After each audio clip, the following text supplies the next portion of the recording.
Hello everyone, welcome to ফান্ডাস digital marketing YouTube channel. Google ad সিরিজের আরও একটি নতুন ভিডিওতে আমি আপনাদের স্বাগত জানাচ্ছি। গাইস, আমাদের এই যে ডিসপ্লে ক্যাম্পেইনের মডিউল চলছে, সেই মডিউলের আমাদের আজকে লাস্ট পার্ট বা লাস্ট ভিডিও আমাদের যে ডিসপ্লে ক্যাম্পেইনের উপরে। গাইস, আমরা যখন গুগল একটা প্লেলিস্ট আমরা চালু করেছি এবং সেখানে আমরা গুগল অ্যাডসের পরিপূর্ণ একটা টিউটোরিয়াল আপনাদেরকে দেওয়ার চেষ্টা করেছি।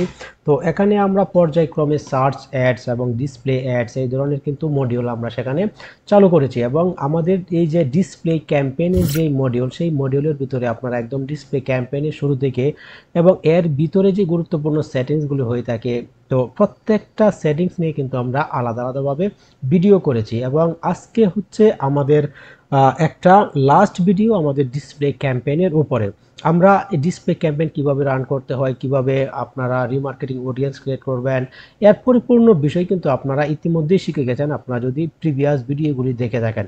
তো গাইস, এখন বিষয় হচ্ছে আমরা যখন একটা ডিসপ্লে ক্যাম্পেইন আমরা রান করব, তো কোন কোন বিষয়গুলি আমাদেরকে মাথায় রাখা দরকার বা কোন কোন বিষয়গুলি আমাদেরকে কনসিডার করা উচিত। তো আজকের এই ভিডিওটা কিন্তু এই রিলেটেড। তো আপনারা এটাকে টিপস বলতে পারেন, টিপস ফর ডিসপ্লে ক্যাম্পেইন।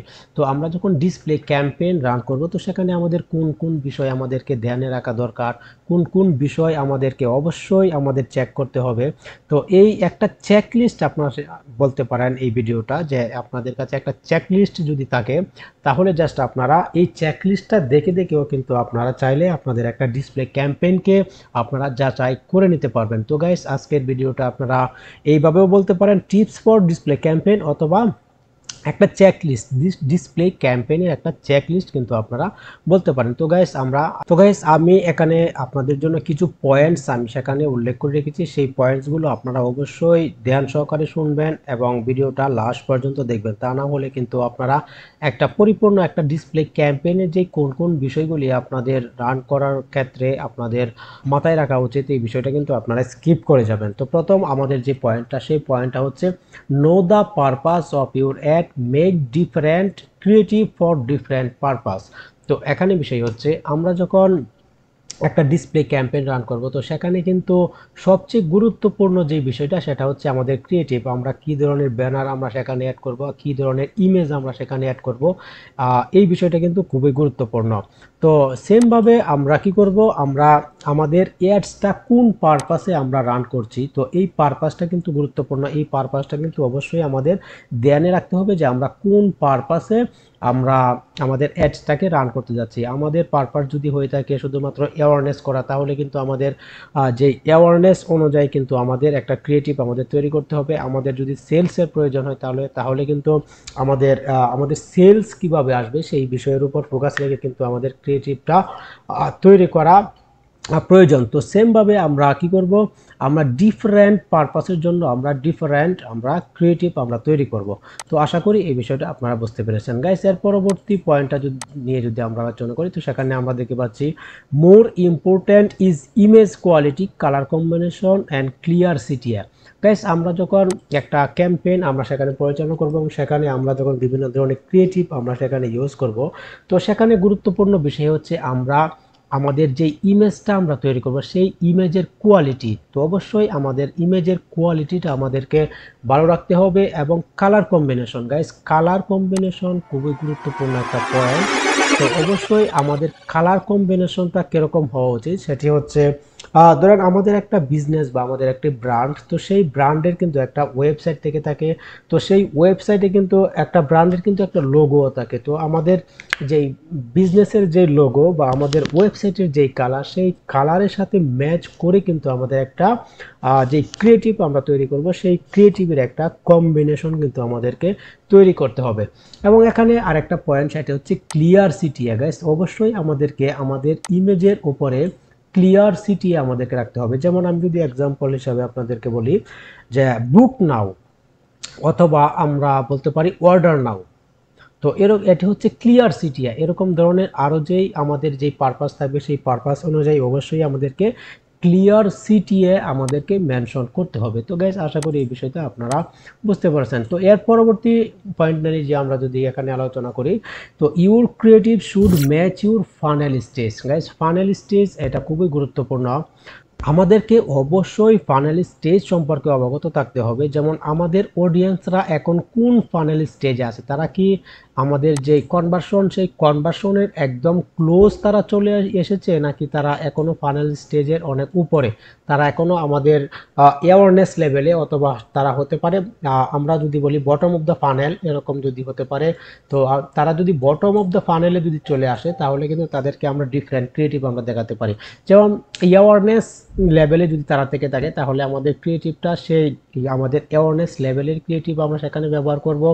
এবং সেখানে তারা যদি ফাইনাল স্টেজে তারা যদি কিছু নিচে চলে আসে তাহলে একদম আমাদের যদি কনভার্সনের ক্লোজ কাছাকাছি যদি তারা চলে আসে তাহলে কিন্তু আমরা সেখানে বিভিন্ন ধরনের অফার আমরা সেখানে মেনশন করতে পারি। তো কনভার্সন চাই তাহলে কিন্তু সেখানে আমরা বিভিন্ন ধরনের অফার আমরা সেখানে মেনশন করতে পারি, তারা যাতে খুব দ্রুত আমাদের থেকে পারচেসটা করে নেয় বা আমাদের একটা কনভার্সন হয়ে যায়। তো এই বিষয়টা অবশ্যই আমাদের কনসিডার করা উচিত। তো গাইস এর পরবর্তী পয়েন্ট নিয়ে যদি আমরা আলোচনা করি তো সেখানে pick up USP and highlight দেয়। তো গাইস এই বিষয়টা হচ্ছে আমরা যখন একটা ইমেজ আমরা তৈরি করব বা একটা ব্যানার আমরা তৈরি করব সেই ব্যানারে আমরা কি লিখবো গাইস, এটা কিন্তু খুবই গুরুত্বপূর্ণ। তো আমরা অনেক সময় অনেক ধরনের অ্যাডসে আমরা দেখে থাকি তারা হচ্ছে একদম ব্যানারে কি করে একদম লিখতে লিখতে একদম ভরে ফেলে। তো এই বিষয়টা অবশ্যই করা যাবে না। তো আমাদের কিছু পয়েন্ট আমাদেরকে সেখানে উল্লেখ করতে হবে। আমরা ছোট্ট একটা টাইটেল আমরা সেখানে লিখতে পারি, ছোট্ট একটা ডেসক্রিপশন আমরা সেখানে লিখতে পারি, এবং আমরা একটা ক্লিয়ার সিটিয়ে আমরা সেখানে অ্যাড করতে পারি। তো এই বিষয়টা এরকম না আমি একদম লিখতে লিখতে আমাদের যে ব্যানারটা থাকবে সেই ব্যানারটা একদম ভরে ফেললাম, তো এটা কিন্তু অবশ্যই কাম্য না। তো এরকম যদি হয় তাহলে কিন্তু অনেক সময় কি করে আমাদের যেই অ্যাড সেই অ্যাডসের যে পারফরমেন্স সেই পারফরমেন্স কিন্তু অনেক সময় কমে যায়। তাহলে আমাদের কি করতে হবে, আমাদের যে ইমেজটা আমরা তৈরি করব সেই ইমেজটা একদম ক্লিন রাখতে হবে, একদম আমরা লিখতে লিখতে ভরে ফেলবো এরকমটা কখনোই করা যাবে না। তো গাইস এর পরবর্তী পয়েন্ট না নিয়ে যদি আমরা আলোচনা করি তো সেখানে আমরা CTA must be include every image. তো এখানে আবারও আমাদের সিটিএ নিয়ে পয়েন্ট। তো গাইস সিটিএ খুবই গুরুত্বপূর্ণ একটা পয়েন্ট। তো অবশ্যই আমাদের কি করতে হবে, আমাদের প্রত্যেকটা ইমেজে বা প্রত্যেকটা ব্যানারে আমাদের একটা সিটিএ আমাদের কল টু অ্যাকশন আমাদের অ্যাড করতে হবে। এমনটা নয় যে আমরা একটা ইমেজ অ্যাড করলাম এবং আরেকটা ইমেজে করলাম না, এবং আরেকটা ইমেজে করলাম বা অন্য একটা ইমেজে করলাম না। তো এই বিষয়টাকে আমাদের স্ক্রিপ্ট করতে হবে। আমরা অবশ্যই প্রত্যেকটা ইমেজে বা প্রত্যেকটা ব্যানারে আমরা সিটিএ অ্যাড করব।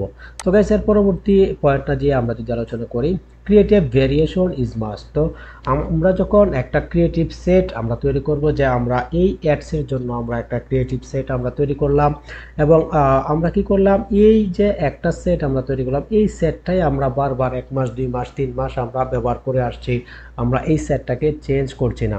তো এই বিষয়টাকে আমাদের করতে হবে না। আমাদের কি করতে হবে, আমরা যখন একটা ক্রিয়েটিভ সেট আমরা তৈরি করব তো অবশ্যই আমরা সেখানে ভেরিয়েশন আমরা তৈরি করব। তো একটার পাশাপাশি আমরা একটা দুইটা তিনটা চারটা পাঁচটা সেট আমরা তৈরি করতে পারি। এক এক সময় যখন আমরা এক একভাবে এক এক ধরনের সেট আমরা আমাদের অ্যাডস ইউজ করব তাহলে কিন্তু সেখান থেকে আমাদের কনভার্সনের চান্সটা অনেকটাই বেড়ে যাবে।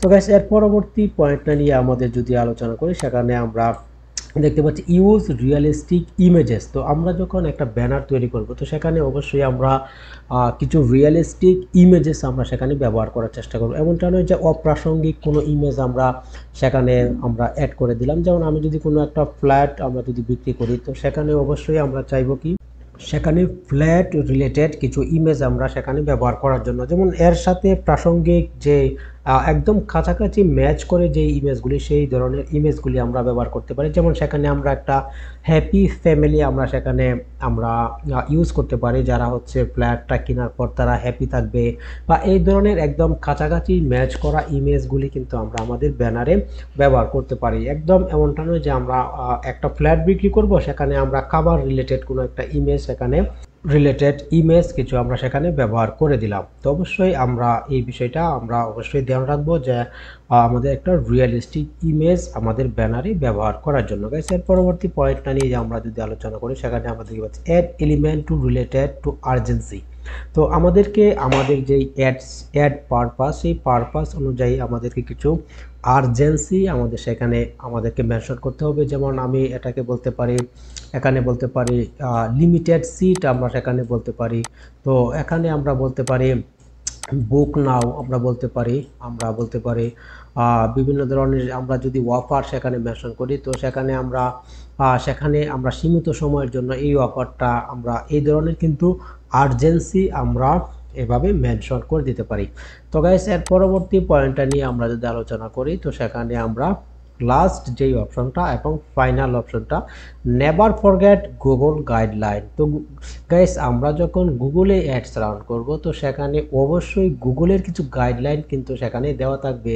তো আমাদেরকে অবশ্যই গুগলের গাইডলাইনকে আমাদেরকে ফলো করতে হবে। সো গুগলের গাইডলাইন মেনেই কিন্তু আমাদেরকে অ্যাড রান করতে হবে। তো এই বিষয়টাকে আমাদের কোনোভাবেই কিন্তু আমাদের ভুলে গেলে চলবে না যে আমাদের গুগল গাইডলাইনকে আমরা মানব না। তো এই বিষয়টা আমরা অবশ্যই কনসিডার করব। আমরা যখন গুগলে অ্যাড রান করব, তো অবশ্যই আমরা গুগলে অ্যাড রান করার ক্ষেত্রে আমাদেরকে গুগলের গাইডলাইন মেনেই কিন্তু আমাদেরকে অ্যাড রান করতে হবে।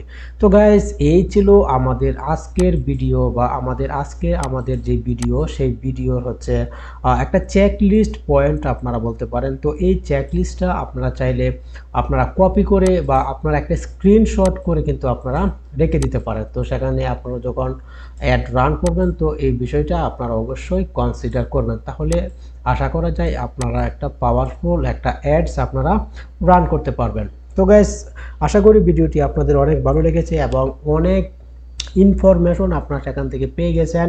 তো গাইস, ভিডিওটি যদি ভালো লেগে থাকে, তো অবশ্যই আমাদের ভিডিওটিতে লাইক করুন এবং আপনাদের কোনো প্রশ্ন মতামত থাকলে কমেন্ট করুন। ভিডিওটি আপনাদের বন্ধু বান্ধবের কাছে শেয়ার করুন এবং আমাদের চ্যানেলটাকে অবশ্যই সাবস্ক্রাইব করে বেল আইকনটা অন করে রাখবেন, যাতে পরবর্তী ভিডিও সবার আগে আপনি পেয়ে যান। তো গাইস, দেখা হচ্ছে পরবর্তী কোনো ভিডিওতে। ততক্ষণ ভালো থাকবেন। আল্লাহ হাফেজ।